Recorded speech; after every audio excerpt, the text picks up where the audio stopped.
Hello and welcome to Editing with My Wife, now with less chaos. My name is the Hooded Philosopher, and I'm here with Cheesy Loops. Cheesy Loops, what's this episode about? This episode is Draylen's point of view. He goes back to the boy. He goes back to the boy, yeah. Draylen revisits the boy. I sprung that on her, so I don't think she was ready. Well, I couldn't remember exactly. This one, I also forgot what this is called. Heading into battle. That's what it's called. So I'm going to go back here. Why? Why do you have to do this?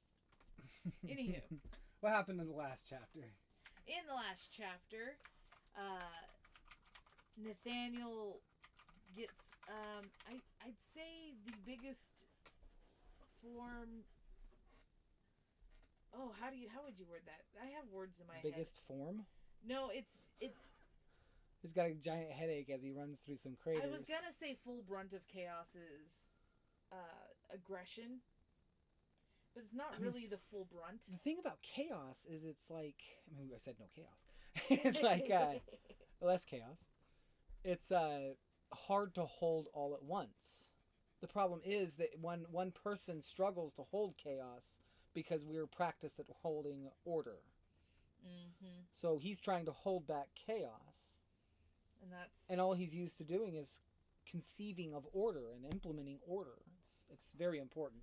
But he sees just terrible things in the craters, and it's yearning to come out and do something. It's bored. It's very bored with the choices he's making. He's just walking around making allies, talking to people, not destroying cities. But then he kind of collapses in front of the castle. People help him out. And then Draylen comes and talks to him a little bit. Yeah. What did Draylen have to say there? Draylen said that he would help Nathaniel cause chaos so Nathaniel wouldn't have to kill anybody. But he would still have to be there. Well, he asked the question, but Nathaniel seemed a little distracted, so he took off. Which is the first line in this book, I think, isn't it? No. In this chapter, this is after Tresca's chapter. This is them...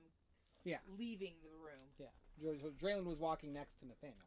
Yeah. Will the chaos take you if you do not participate in battle? Yes. That's his very first question in this chapter, which I'm just now realizing. Chapter 28, Heading into Battle. Draylen was walking next to Nathaniel. Will the chaos take you if you do not participate in the battle? Nathaniel spoke, unsure of what to say. Perhaps, but chaos is not to be wielded lightly. It is a complicated twist between here and there. Rokai was walking ahead of them, holding Tresca's hands. We've been constructing this for generations as well. The dimly lit hallway opened up to a large room. Large ornate archways lined the walls. There were runes in the stone, runes on the metal, and gems. Tresca walked up to the nearby vines all along the walls. These are the same vines I used to bring Draylen here. It was my escape room. I modeled it after you. Rokai looked back at Draylen. Sadly, I never could get those to work. He looked back at Tresca. But it will get us to Flo's castle. It will also allow us to get to Rohan's castle, the Trusted Towers, pointing at various archways. He said, pointing at various archways. He walked over to the other side of the room. I took your lead, love. This portal is reserved for our enemy, Alexander, but as I learned, it is for his son. May he one day be an ally. The only problem is coming back. There isn't a fast way back, he concluded. Well, what are we waiting for? The boy needs us, Tresca said, looking at Rokai. He pointed at the archway in front of them. Right this way, he said, stepping through. Draylen watched Tresca follow. Then he and Nathaniel walked through together. They stood under the massive dome, a pool of water in front of them. He stood in wonder as he approached the edge. The giant river beneath them raged dangerously. This gondola will lead us the rest of the way, Tresca said, getting on it. Everyone else got on. I don't want to be dangling over the river again. I'll fly to meet the boy. I rather miss his particular company. He shifted his bones back into that of a bird, and flew away as the gondola began to descend. He turned his gaze to the city below. He was right to get to the boy as fast as he could. Below him he saw a small group of people moving in toward the rebellion. One of them did something that made the rest of them disappear from view. His animal eyes picked up a glimmer of something else, a glimmer of motion heading from where they were toward the rebellion. He saw at least 10 approaching, but he didn't have time or the mental space to count. He dove toward the glimmering mess, knowing that if he turned back, he would no longer be able to turn back into a human. He would no longer be able to see them. As he flew down, he took the opportunity to scratch a few people. Their blood left a small trail his keen eyes could easily follow. He pecked at them again, fresh scratches with even more blood. He knew he couldn't keep it up for long. The spiky bits of their weapon were threatening, doubly so when he felt them. After wounding them and making them barely visible, he decided to warn the other soldiers. He flew down to where Marcus and the boy were throwing fireballs into an open field and laughing. They were both surprised by the large bird, but their confusion was swept away when Draylen cracked back into his form. There are men on the way. They cannot be seen by the naked eye. Marcus laughed. It must have been Beams. He's been skulking around up around there. As the boy ran in for a hug. They were wearing ceremonial robes, and there were about 10. Does that sound like how this Beams operates? Draylen added, putting the boy back onto the ground, changing things. Well then, I will go inform the captain of our news. Follow me. Before they knew it, Marcus stood before a young woman, her extended hand in greeting. I am Captain Ella the Virtuous. The rebellion has been all a babble about the various things going on around you, from your originally coming here to your escape from the Marsec and the battle at the arena. I even heard about you rescuing the poor child from that vile Frelick. Marcus speaks great words about you. I need you to know. I want your input. Captain, there may be an ambush planned. It seems our greatest ally has another tale to tell. A team of men are coming cloaked by some magic concealment. If I take to the air again, I will mark them for you. Draylen cracked back to his bird. Draylen cracked back into a bird and flew out high into the air and found the glimmer of his prey easily because they were just outside the tents. This is a very fast chapter, it seems. A lot happens, though. A lot does happen. They go through portals. Mm-hmm. Draylen separates from the group. Draylen finds the people, starts to attack them, and then realizes he can't get them as a bird, so he heads to the rebellion to get ahead on them, and he really just tries to push to get them to do something. Mm-hmm. That's all he's doing. It also seems to be that this Beams... is it Beams, or is it somebody else? Do we find out later? The forms are just outside the tent. Oh, that's true. So yeah, you're going to find out soon. It's the next thing, I'm pretty sure. It might not be. Is it the boy? Yeah, it's the boy, so it would be the... Yeah. Yeah, because they're going to protect the boy from these people. Wow. And it's a big fight. Scary fight. Cheesy's kind of silly sometimes, isn't she? Yeah. What's another big thing that happens? And then, what do you mean big thing? Like in the chapter? Yeah. That was it. That really was it, wasn't it? It's fast, but there's a lot going on. Mm-hmm. In the next chapter, I wanted to switch to the boy's perspective. Of the fight. Like glimmering. Yeah. And he's going to see Draylen fighting them and having the soldiers help. The whole plan was for the people to go invisible and come steal him. It wasn't Beams. I can't say anything about Beams yet. No, don't say anything about Beams yet. But it's funny that Ella has a title, and this is the first time we're hearing of it. Yeah, she was introducing herself to a noted historical figure in the making. Mm-hmm. This is not just some random guy. He's a guy from another world who has done amazing things in this world. Unreal things. In fact, right in front of her, he turns into a bird and flies away. He's unreal power in this world. That's the whole reason he's here. And so, yeah, it's like, I'm Dr. So-and-so. You need to know that. Yeah. Okay. I'm going to do virtuous things, not bad. What is virtue? It's the opposite of vice. Does that make sense? A vice is something you kind of instinctively want that isn't necessarily good for you. Okay. A virtue is something you instinctively want that is good for you. Okay. And not all people follow their virtues, they just go with their vices. Because the vices are fun and interesting. I'm not saying vices are bad. In fact, I wouldn't put a virtuous as a good thing. I would put it as something to look for, something to be a part of, not good or bad. Okay. The actions that come from it are good, for sure. Uh-huh. Very much so. But you can have good actions come from vice as well. I mean, people can win lottery money and then donate it. That happens. People can win lottery money and come tip the person they got the ticket Yes. Yes, you can do that too. But it's never required. Of course. I never require people to do so. I don't think you can. Well, like even in my own head, like yeah, I can't make someone tip me. That's kind of rude.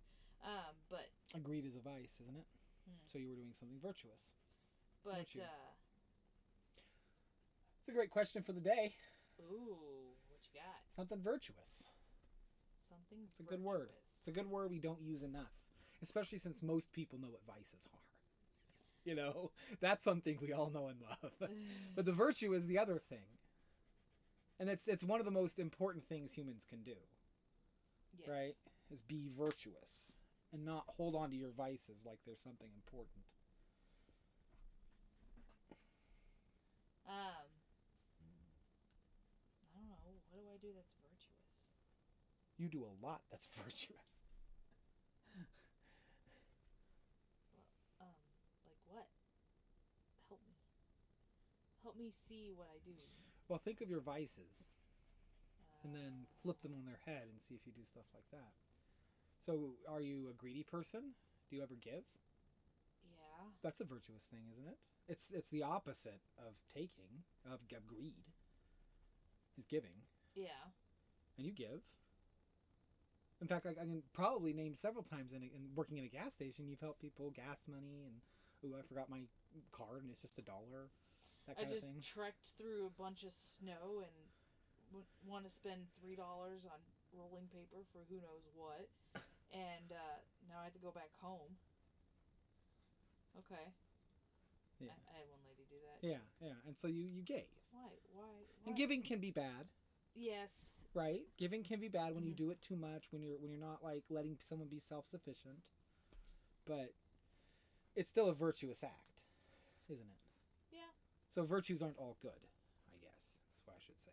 That kindness, when you have too much kindness, it's no longer kindness. It's enabling. Yeah. Not allowing someone to be able to But kindness is a virtue, definitely. So there's all sorts of virtues, and I think that if we put our minds into the place of virtue, it really changes who you are. Because virtue is looking outward, and vice is looking inward. I want something, I need something, and virtue is everyone else. It takes precedent too. We're all human. It was short though. It was very, very short. Oddly, that one I didn't feel was short. But it was more the context, I think. So, can you tell me about times when you were... Are you talking about, like... Yeah. Most of my stories are going to be work stories for anybody. That's fine. Because that's where I spend most of my time, not at home. Who doesn't? I think there was a couple times that my gas pumps kind of, like, crapped out on us one day. And someone's like, this is my last $10 in gas, and I'm not going to be able to move from this spot. Well, they could leave, but the way that gas pumps tend to work is when you prepay, some cards will let the money go right back. It just depends on how long it takes for things to process. It's that communication between our systems and the bank systems. And some bank systems take 3 to 5 business days to communicate. Banks. Lovely things. Lovely things. Mine doesn't. Mine is done. Unless you run it as credit. Credit takes longer.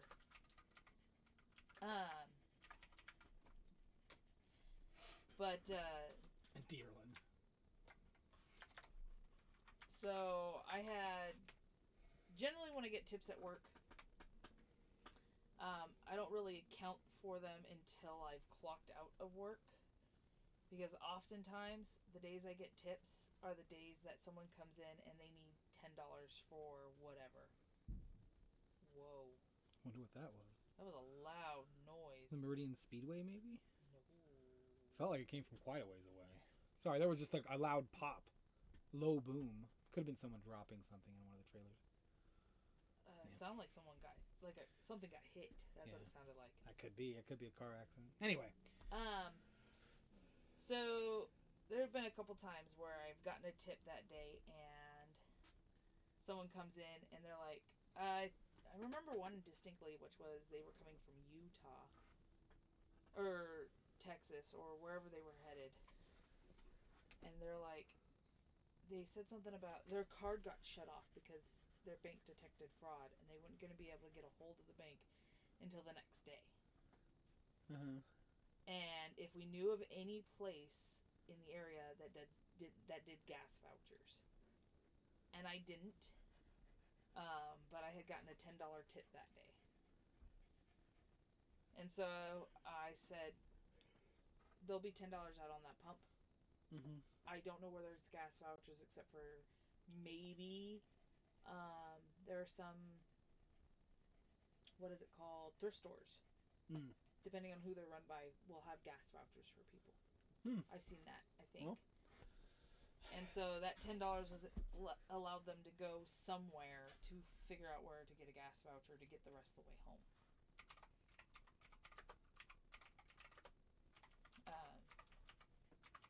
It'd be good information if it's true, right? Yeah, that'd be good if information. Stores do stuff like that.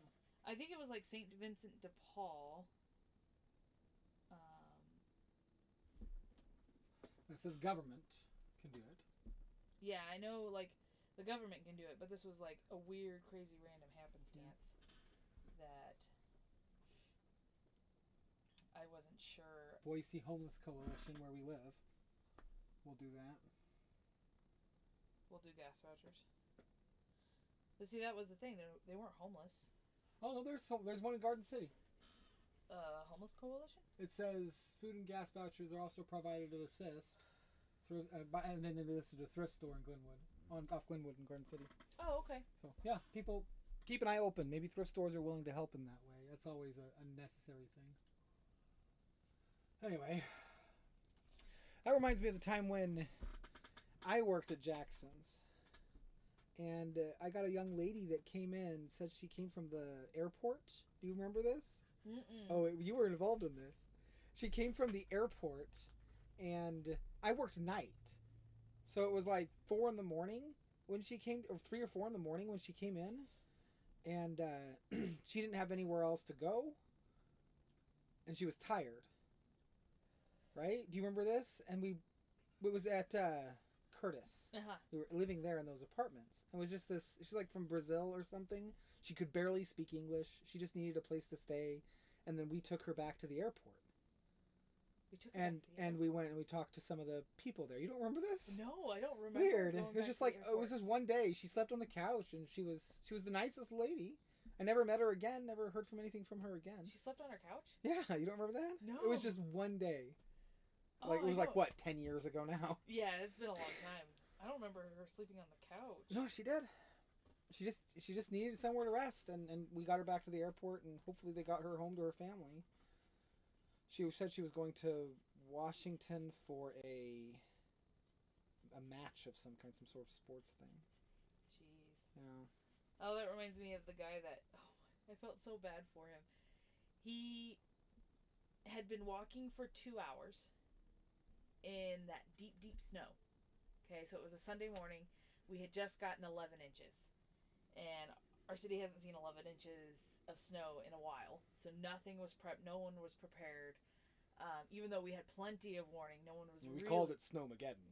No, or was this before that? No, this was this... Oh, this recent one. This recent one. It's like 4 days ago. Yeah. When our freaking toilet was frozen shut. It was nasty weather out there. Guy had been walking for 2 hours in this mess. It was nasty.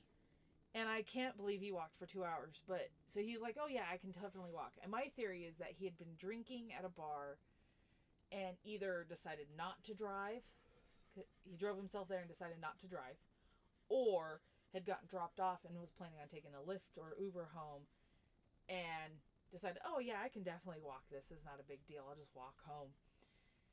But he couldn't get an Uber because he thought he lost his card. Okay? So he walked all that way. No, he canceled his card. He shut off his card thinking he couldn't find it. Oh, he lost it. Oh, man. And then found his card. Well, lately they've made it so easy in these apps to just flip them on and off. No, he shut it off completely. Oh, what a nightmare. Reported it to his bank as a lost card. Oh. And it shut off completely. I mean, the snow was vertical for hours. Yeah. It was nasty. So by the time he got to my store, he'd been walking for 2 hours. His pants were soaked I've done his that. knees. I've walked 2 hours to your store from Meridian. Yes. And that is a huge walk. It's a killer walk because you got And in hills. the snow? I mean, there's a couple of hills as you come busy roads. Busy road. Just constant busy roads. So I called him a cab. I think he had cash on him. He was gonna use for the cab.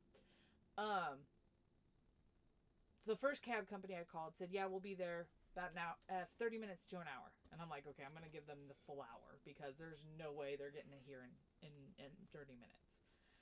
I get some milk crates from the back room and set them on the floor and be like, "Hey, you can totally sit down, get some rest. My legs would be jelly after an hour walk, okay?"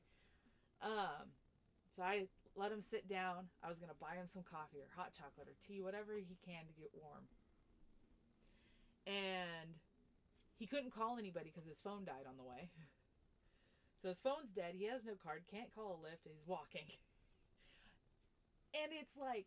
And it was all a mistake, too, because he actually had the ability to... He had it on him. Oh. 6 o'clock in the morning on a Sunday. Nothing is open. I'm the first open place. So how did you do? Did you do something virtuous? So or is this an interesting story? No, because our store has a no loitering policy of 5 minutes. Mm-hmm. And I mean, lovely policies our companies make. And you can't sleep on our property either. And the dude fell asleep in the store. Like he was like hunched over, sleeping in his hands, waiting for this taxi cab to come. Mm-hmm. And after the hour was up, I called the taxi again. Nobody answered. Because the weather was bad. Yeah, I wouldn't have minded if this guy said, "Hey, I decided I'm not coming out." Totally fine with that. No, he didn't answer. Mm-hmm. So I start calling other taxi cabs, and nobody was going to be coming out. I mean, the driving was bad. It was. I recall after it finished, I tried to leave the area we live in, and I couldn't get over the hill over the canal. The tires just wouldn't get traction. It was so bad. The ice was so bad. It was so I mean, it's still out there. Yes. And it's been like 3 or 4 days of sun. And rain. And some rain, yeah. It was bad. It hit us out of nowhere, too. So after a while, there's these charging cords that we get from another company. Is it the one we have? No. No, because he had iPhone. Oh. And the only chargers I had available to me that I could use without paying for were C chargers. Mm-hmm. So I was like, you know what? This guy's been sitting here, and the only thing left I have to tell him is he had an hour's more walk to go to get home. And the only other option I had, other than what I did, was to say, "Hey, I'm sorry, I can't have you in this store anymore." Mm-hmm. So what I did is... so when you had no other option, you chose... to pull the cheapest iPhone charger off of our shelf, undo it, plug it in, and said, "Please charge your phone. I hope you can find someone to come pick you up." Because that is not fun. It's already been 2 hours of it. So eventually he did get a hold of somebody to come pick him up. And then I put the charger into the place where we put it for the guy to come pick up. If you're somewhere in northern Canada, you probably can relate. Like, all the time. Well, and then you hear... like it was bad. I was talking to some people about how there are states that get like 2 feet of snow. Yeah. Or 2 feet. Up in the mountains, we get pretty high. And there are people going about their day. I'm like, what do you... How do you do this? Like, how... when you get 2 feet of snow and you can't leave your house... Their infrastructure is prepared for it. That's right? That's what it's got to be. Yeah, they get the roads cleared up. They're used to it now. Yes. But we get caught off guard almost always when it snows here. Yeah, because we can't call it for some reason. 2 inches is about what we can handle. They get the roads kind of plowed. Well, and then I kept hearing, like, there was 2 incidents I heard that the city sold their snowplows. Yeah. There you go. Well, thanks for watching. Have a good day. We love you. Bye. Like, comment, subscribe.